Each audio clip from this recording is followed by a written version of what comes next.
Good afternoon student. कक्षा 7 विषय हिंदी और जिस किताब से पढ़ रहे हैं उसका नाम है बसंत। बसंत के अंतर्गत हम लोग रक्त और हमारा शरीर नामक पाठ का अध्ययन कर रहे थे।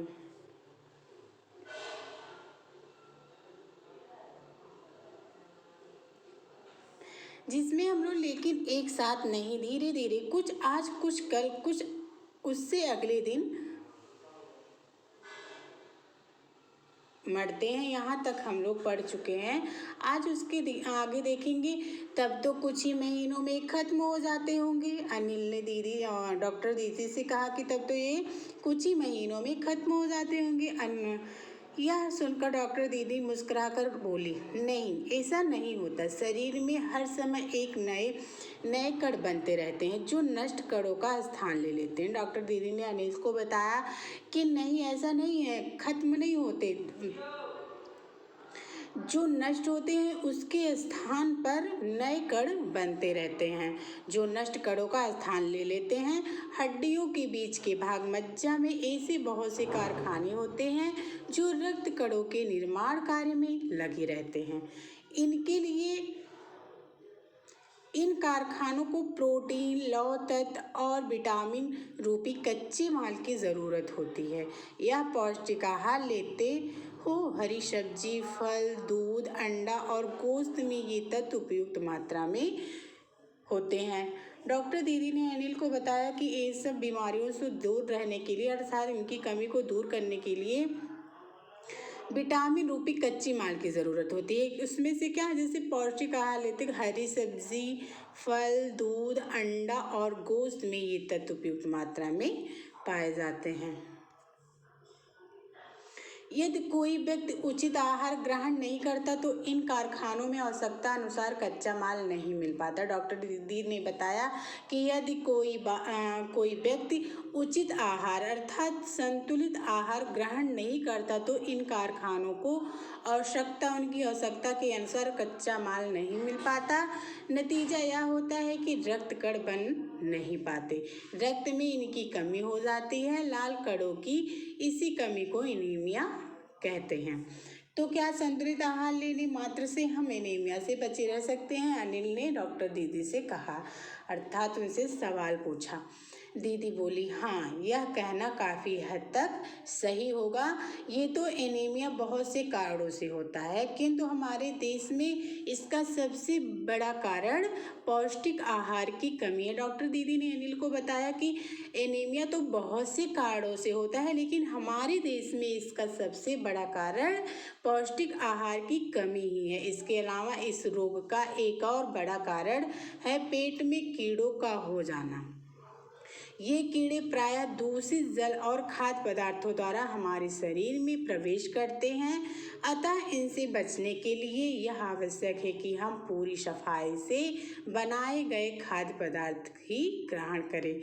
उन्होंने अनिल को बताया, डॉक्टर दीदी ने अनिल को बताया कि इनसे बचने के लिए यह आवश्यक है कि हम पूरी सफाई से बनाए गए खाद्य पदार्थ ही ग्रहण करें। साफ सफाई के द्वारा जो हमारा खाद्य पदार्थ बनता है उसे ही ग्रहण करें।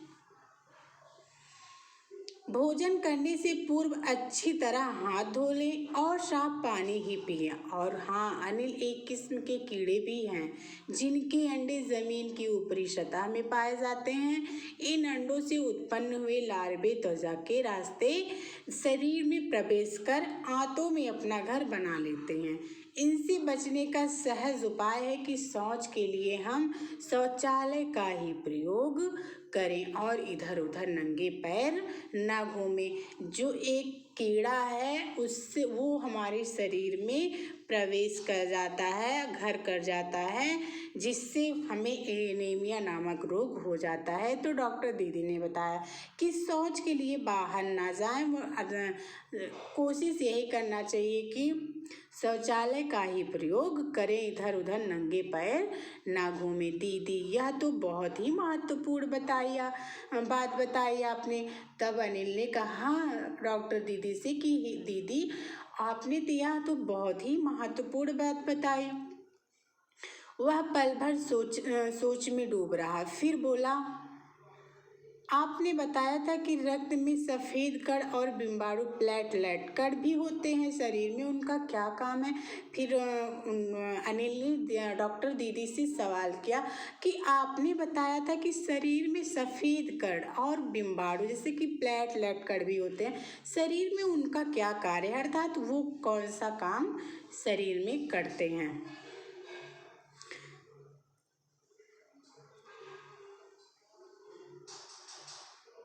दीदी बोली, सफ़ेद कण वास्तव में हमारे शरीर के वीर सिपाही हैं। जब रोगाणु शरीर पर धावा बोलने की कोशिश करते हैं तो सफ़ेद कण उनसे डटकर मुकाबला करते हैं और जहाँ तक संभव हो पाता है रोगाणुओं को भीतर घर नहीं करने देते। बस संक्षेप में यूँ मान लो कि वे बहुत से रोगों से हमारी रक्षा करते हैं। डॉक्टर दीदी ने बताया कि जो सफ़ेद कण होते हैं वास्तव में वो हमारे शरीर के वीर सिपाही अर्थात हमारे शरीर के रक्षक होते हैं, जो रोगाणुओं को हमारे शरीर पर हमला नहीं करने देते।